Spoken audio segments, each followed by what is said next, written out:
Back with Fusion Sports. We've had a great run.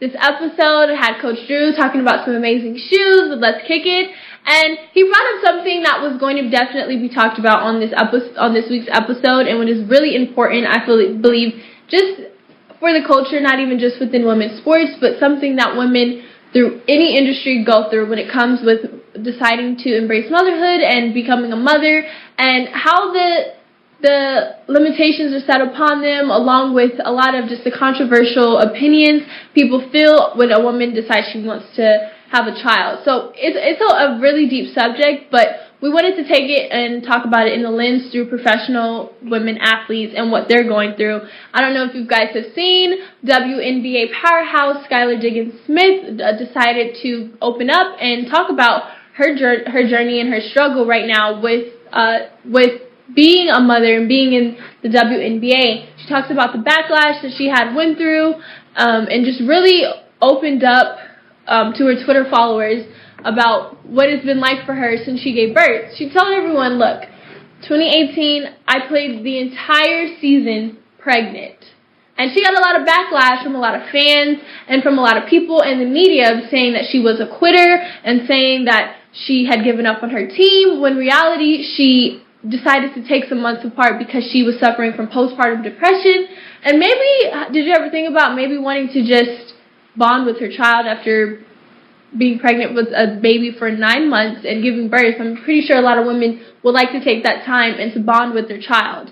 So it was really interesting to hear her struggles about it, because this is an issue that is happening not only in the WNBA, but it's happening also with other great female athletes, just like Allyson Felix, who was dropped from Nike when she was pregnant.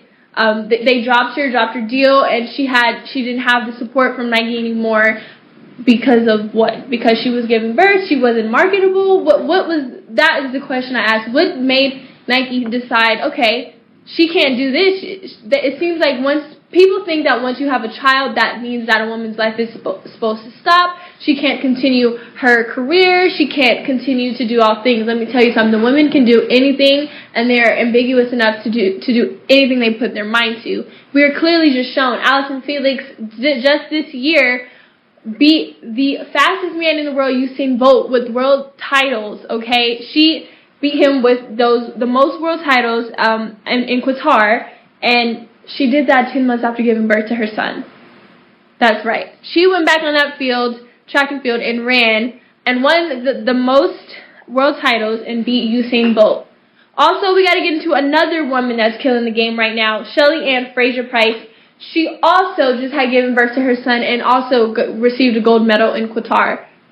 So what really is the issue? Who's putting these limitations on women? Because they're continuously being broken and continuously showing that there's no limit to what a woman can do with or without a child.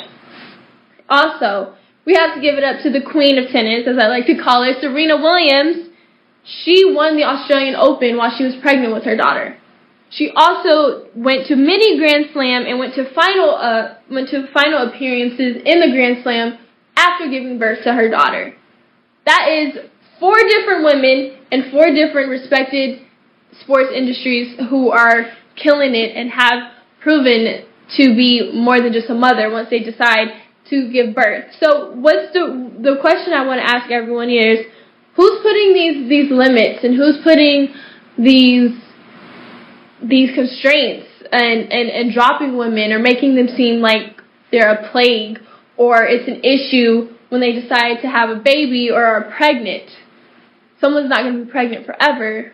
But clearly, if they are pregnant, if they decide to be pregnant every year, you can do whatever you want.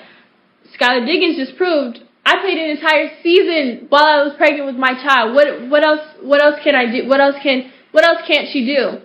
Why is there no support from her organization, the Dallas Wings, who have also decided to release a statement, but it still wasn't really in support of her? You have to understand what women go through once they give birth, and I'm not a mother, so I can't fully go into that and understand what that is, but all I know is it's a very demonizing thing to do to women when they decide to have a child.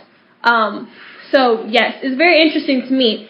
Also, I was reading an article on Forbes.com, and it talks about how the maternity industry is a $2 billion industry.